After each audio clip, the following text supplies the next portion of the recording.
সেখানে লাখ লাখ ছেলেমেয়ে চাকরি পেত, কম করে 3 লক্ষ ছেলেমেয়ে সেখানে কাজ হতো। কি করে কাজ শিখতাম? কাজ শিখতাম যারা আমরা ওই খাবারকে প্যাকেট করতে পারি না, পচনশীল সবজিকে ভালো করে রাখতে পারবো না, গোডাউনে কি করে রাখতে হয় সেটা জানবো না, তার জন্য একটা করে ট্রেনিং সেন্টার হতো, আমাদেরকে ট্রেনিং দিত। সেই ট্রেনিং এ আমরা ওই ফসল রাখার এবং প্যাকেটজাত করার আমরা ট্রেনিং পেতাম। পরিকল্পনা লাল ঝান্ডার পার্টির ভুল ছিল। মুর্শিদাবাদের যে ছেলে মেয়েগুলো চাকরি পাচ্ছে না, কাজ পাচ্ছে না, খেটে খাওয়ার একটা জায়গা পাচ্ছে না, সেই ছেলে মেয়েগুলো বাইরের রাজ্যে পড়ে থাকতো আর বেকারি হয়ে মুর্শিদাবাদে ফিরতো।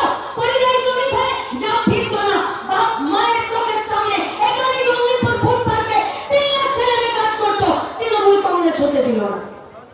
কেন?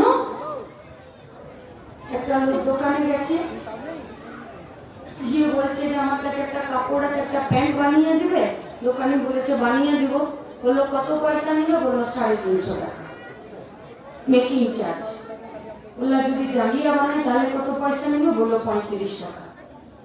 লোকটা চালাকি করে বললো যে তাহলে এক কাজ করো, প্যান্ট বানিয়েও না, 35 টাকাটা একটা জাঙ্গিয়ায় বানিয়ে দাও, শুধু ঝুলটা পা অব্দি লম্বা করে দাও। চালাকিতে লোক ঠকিয়ে আর যাই হোক বেকার ছেলে মেয়েদের কাজের জায়গা হয় না।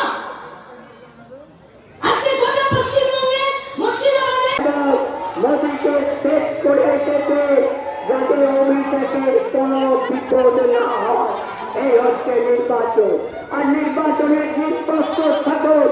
এমন একজন লোক আপনারা প্রার্থী হিসাবে পেয়েছে।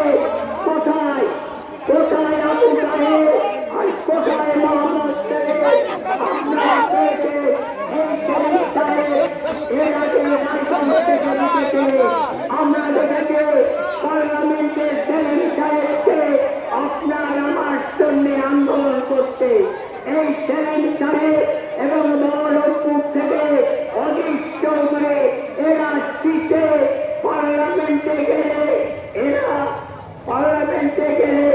এরা মুর্শিদাবাদ এবং পশ্চিমবঙ্গ নিয়ে লড়াই করবে। আমরা কংগ্রেস করে সেলিম সাহেব সিপিএম করে, কিন্তু আমরা কংগ্রেসীরা এবার সেলিম সাহেবকে যোগ্য প্রার্থী হিসাবে মেনে নিয়েছি এবং সেলিম সাহেবকে আমরা। আসন্ন লোকসভা নির্বাচনে রাজ্যের প্রতিটি প্রান্তে বামফ্রন্ট প্রার্থীদের জয়ী করুন।